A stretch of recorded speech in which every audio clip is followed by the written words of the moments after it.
Kwento ni Yi Sun Shin ng Mobile Legends. Sa baybayin ng Southern Seas, may isang mandirigmang ang tapang ay kasing lawak ng karagatan. Si Yi Sun Shin, ang bantog na admiral na kilala sa talino, disiplina, at matatag na puso. Bata pa lamang siya, lumaki siya sa tanaw ng mga barkong lumalangoy sa alon, at nangakong balang araw, poprotektahan niya ang kanyang bayan mula sa anumang banta na dumarating mula sa dagat. Isang araw, kumalat ang balita tungkol sa paparating na hukbo ng mga pirata. Sila ang pinakamabagsik sa buong karagatan. Winawasak ang mga isla at dinadaya ang mga mamamayan. Takot ang buong kaharian. Ngunit si Sun Shin, tahimik na ngumiti. Kung ang alon ay malakas, mas malakas dapat ang puso ng mandirigmang naglalayag dito. Gamit ang kaalaman sa estratehiya, nagplano siya ng depensa.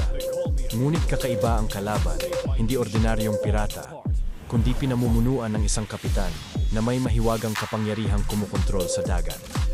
Umuuga ang tubig, tumataas ang alon, at tila ba kumakampi ang dagat sa kaaway. Sa gitna ng unos, umatras ang ibang sundalo, pero hindi si Yi Sun Shin. Umakyat siya sa tuktok ng kanyang warship, ang Turtle Ship, at itinaas ang kanyang pana. Kung hindi tayo lalaban ngayon, kailan pa? Mula sa mga ulap, nagliyab ang kanyang unang palaso. Lumipad ito na parang kidlat at tumama sa pinakamalaking barko ng mga pirata.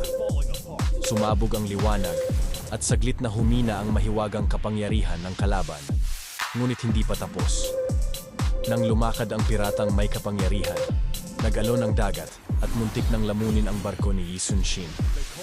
Agad niyang inutos sa kanyang mga kawal na maghanda at inilabas niya ang kanyang doble talim, ang Heavenly Blade.